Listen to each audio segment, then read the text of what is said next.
देवियों और सज्जनों नमस्कार। हम लोग महात्मा कबीर के जन्म के संबंध में कहानियों का विश्लेषण कर रहे थे और हम पहली कहानी दूसरी कहानी जो ज्योतपुंज से उतरने वाली है उसका विश्लेषण कर रहे थे। 18वीं सदी के पहले तक कबीर के जन्म के बारे में कोई विवाद नहीं था, जन्म की बात ही नहीं थी। वो अपने को जुलाहा कहते थे, उनके साथी संगाती उनको जुलाहा कहते थे और मानते थे। दूसरे लोग भी उनके समकालीन उनको जुलाहा कहते थे और कबीर स्वयं अपने को जुलाहा कहते थे। यह विवाद जो शुरू हुआ वो विवाद इसलिए शुरू हुआ, हमने बताया पहले कि हम लोग बहुत बड़े नस्लवादी हैं।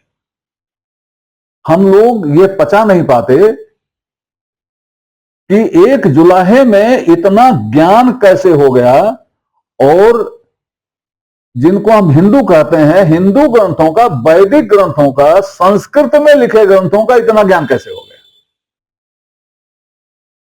भाई आपको नहीं हुआ तो क्या दूसरे को नहीं हो सकता है।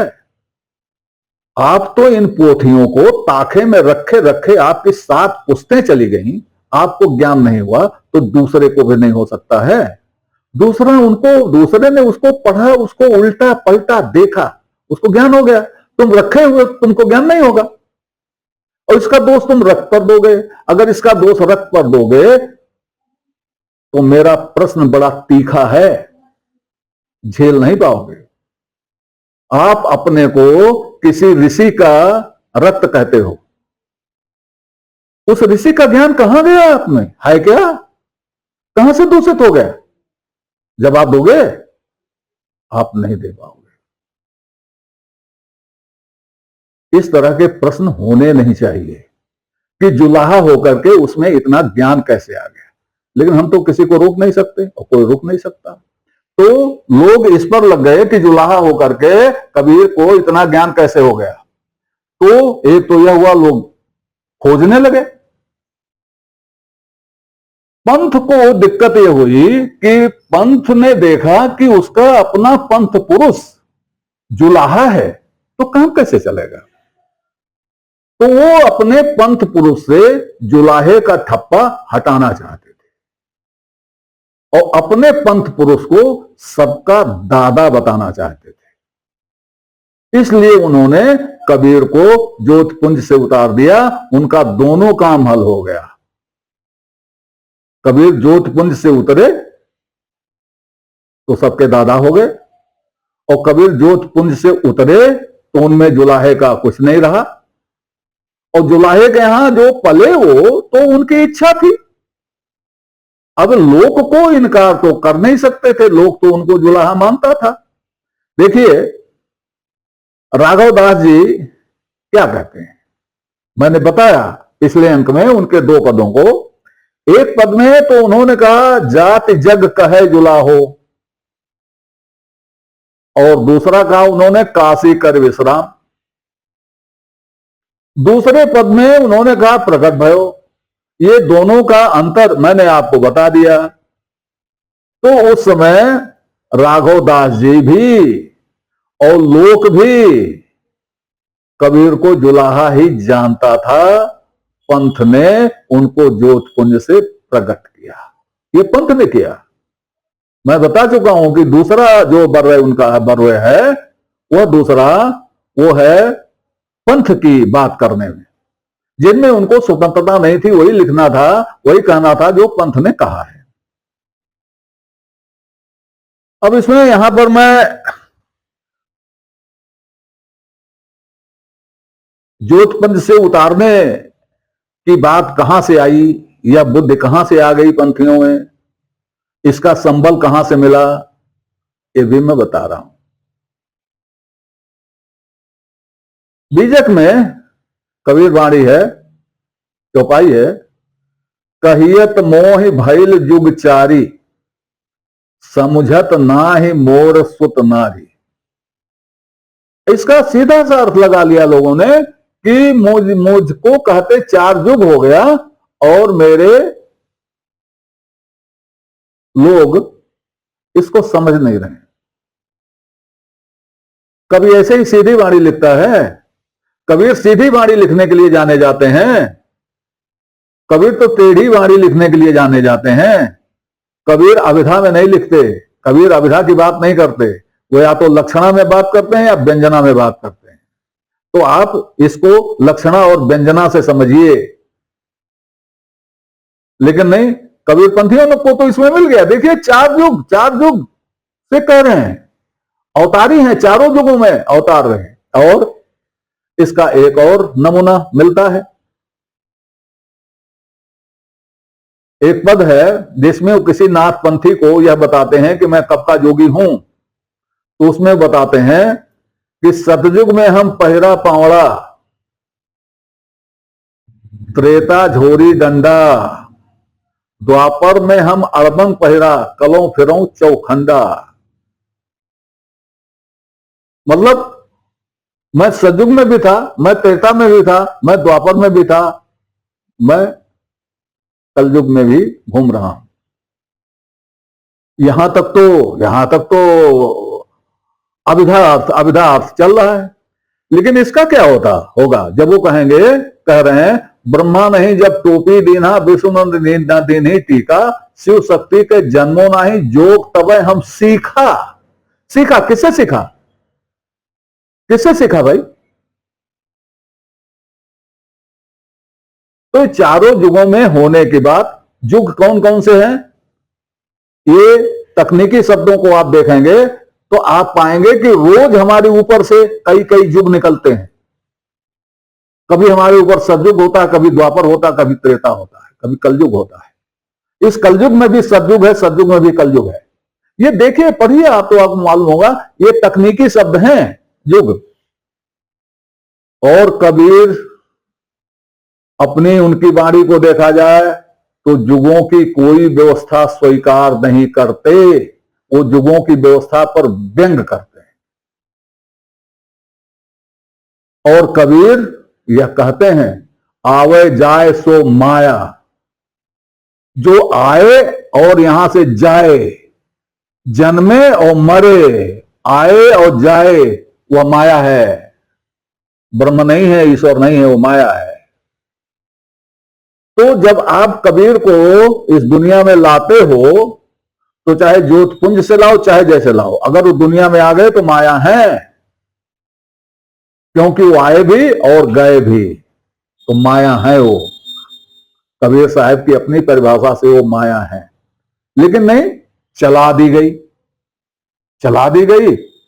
कबीर पंथी आज भी मान रहे हैं, लेकिन कबीर पंथ में ही कुछ ऐसे लोग हैं जो इसको नहीं मानते और तर्क देते हैं, बाकायदे तर्क देते हैं, धड़ल्ले से तर्क देते हैं, और कबीर पंथी हैं वो नहीं मानते। मैं आपको अवगत करा रहा हूं।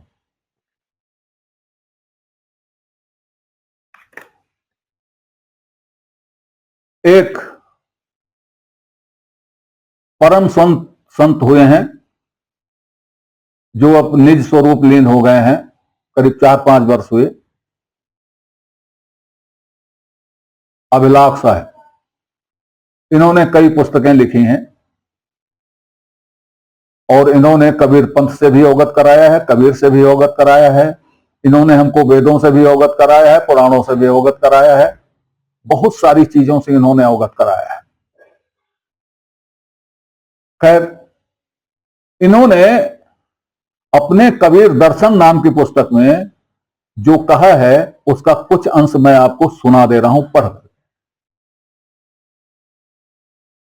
सबके बारे में लागू होती है, सबके बारे में, किसी भी पंथ का हो, सबके बारे में लागू होती है, दुनिया भर में लागू होती है। ये बात जो उन्होंने कहा है, अति श्रद्धा एक मानसिक विक्षिप्तता है।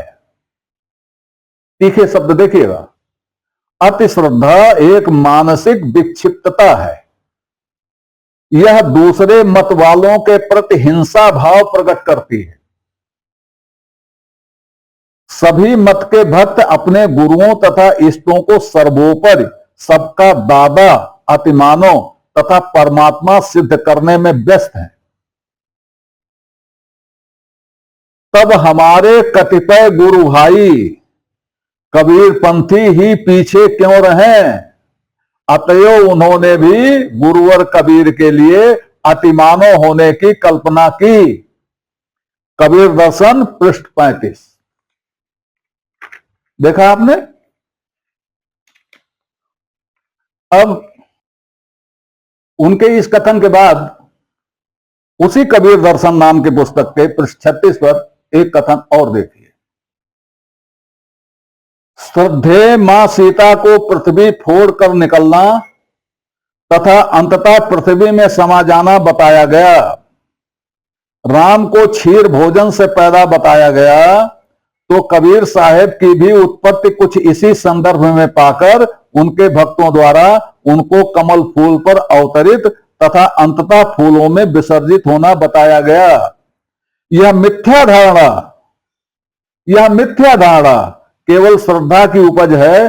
कोई मनुष्य माता पिता के बिना पैदा नहीं होता।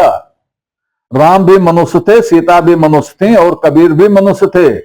इन सबके कोई माता पिता थे, आधा या पूरा, पता लगे या ना लगे। कबीर दर्शन पृष्ठ 36। तो इस तरह से ये जो कबीर साहब का जोत से लहरतारा तालाब के कमल पुष्प पर उतरने का सिद्धांत है, यह तर्क सम्मत नहीं है। इसमें कार्य कारण व्यवस्था नहीं है। यह कबीर वाणी के एकदम से विरुद्ध है, इसलिए यह भी सही नहीं है। कबीर साहब ने कई जगह कहा है, तेरा झूठा ऐसा मीठा लागा, तापे सांचे से मन भागा। झूठ को इस तरह से लोग लपेट लपेट के परोसते हैं कि सच्चाई से मन भाग जाता है। कितनी बातें झूठी हैं ये कबीर वाणी में, देखिए कभी अवसर मिलेगा तो बताऊंगा। ये भी झूठा, वो भी झूठा, ये भी झूठा, झूठे के घर झूठा आया, झूठा खान पकाया, हर चीज तो झूठी है। ये कहानी एकदम से झूठी है, इसका कोई तर्क संगत आधार नहीं है। इसी तरह से दूसरी कहानियां देख लीजिए आप। अष्टानंद वाली जो कहानी हमने बता ही दी, ये विधवा ब्राह्मणी वाली कहानी हमने बता दिया कि यह लपेटे में लेने की बात है, कबीर को भी और रामानंद को भी और कबीर पंथ को भी और कबीर वाणी की को भी लपेटे में लेने की बात है। ये ध्यान दीजिएगा, पहली कहानी में विधवा ब्राह्मणी है, दूसरी कहानी में बालरंडा है, तीसरी कहानी में विधवा सेविका है। तीनों कहानियां अलग अलग और पहुंचती एक ही जगह है। तीनों में कौन सच्ची मानी जाए? और रामानंद जी जो एक तरह से मूर्ति पूजक नहीं थे, घंटी बजाने वाले नहीं थे, शंख बजाने वाले नहीं थे, परिक्रमा वाले नहीं थे, तीर्थ यात्रा वाले नहीं थे, जो दक्षिण से भक्ति लाए थे, वह भक्ति लाए थे जिसका कबीर ने 9 खंडों में प्रसार किया, वो वरदान में विश्वास करते थे, वो वरदानी थे। उनको तो वरदानी आप लोगों ने बनाया, मतलब इन लोगों ने बनाया जिन्होंने कहानियां गढ़ी। रामानंद वरदानी नहीं थे। और वरदान से कोई पैदा नहीं होता, वरदान से पुराण में लोग पैदा होते हैं। वास्तविक जगत में कोई वरदान से पैदा नहीं होता। कबीर पुराणों की वस्तु नहीं है। कबीर तो हम ही लोगों के बीच में जीते जागते घूमे थे। अभी ज्यादा दिन नहीं हुआ, 625 वर्ष ही हुए हैं। पुराणों में तो हजारों वर्ष की कहानियां हैं, हजारों वर्ष पहले की। उसमें पता नहीं क्या था, पता नहीं कैसे कहानियां थी, छोड़िए इन बातों को। लेकिन आज क्या ऐसा संभव है कि वरदान से लोग पैदा हो जाएं? अपनी इच्छा से पलें जहां पलना हो। सब झूठी बातें। एक और कहानी सुगबुगा रही है, वह है कबीर के जोगी जाति में से होने की। और ये जो है, ये सुगबुगाहट का बीज डाला है आचार्य हजारी प्रसाद द्विवेदी जी ने। उनकी बहुत सी थियरियां हैं, बहुत सी चीजें हैं इसमें जोगी जात से। कबीर ने कभी कहा कि हम जोगी जात के हैं? कबीर ने तो कहा हम जुलाहे हैं। आचार्य जी कहते हैं जोगी जाति ऐसी थी जो न हिंदू थी न मुसलमान थी। इसी से कबीर न हिंदू मानते हैं न मुसलमान मानते हैं। अब आचार्य जी को कौन बताए कि कबीर ने अपने को तो खाली जुलाहा ही कहा, जुलाहा ही कह के रुक गए। कबीर के समकालीन और कबीर के गुरु भाई पीपा साहब तो उनको कहते हैं कि कबीर के घर में रोजा नमाज होता था, मक्का मदीना था और गौवध होता था। और हजारी प्रसाद द्विवेदी कहते हैं कि जोगियों की कोई जात नहीं होती। तो होगी कोई जोगी जिसकी जात नहीं होती, लेकिन कबीर उससे नहीं थे। ये बेकार की नई नई कहानियां लोग गढ़ करके कबीर को विवादास्पद बनाने के लिए प्रयत्न करते हैं। इस प्रकरण में आज इतना ही।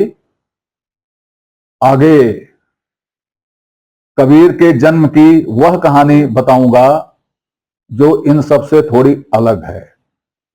तब तक के लिए नमस्कार। आपसे निवेदन है कि श्रृंखला को अपनी लाइक दें, इसको सब्सक्राइब करें और कमेंट बॉक्स में जाकर अपनी टिप्पणी प्रस्तुत करें, अपनी जिज्ञासा व्यक्त करें, अपने प्रश्न पूछें। यथा समय आपकी जिज्ञासाओं और प्रश्नों का समाधान करने का प्रयास किया जाएगा। धन्यवाद।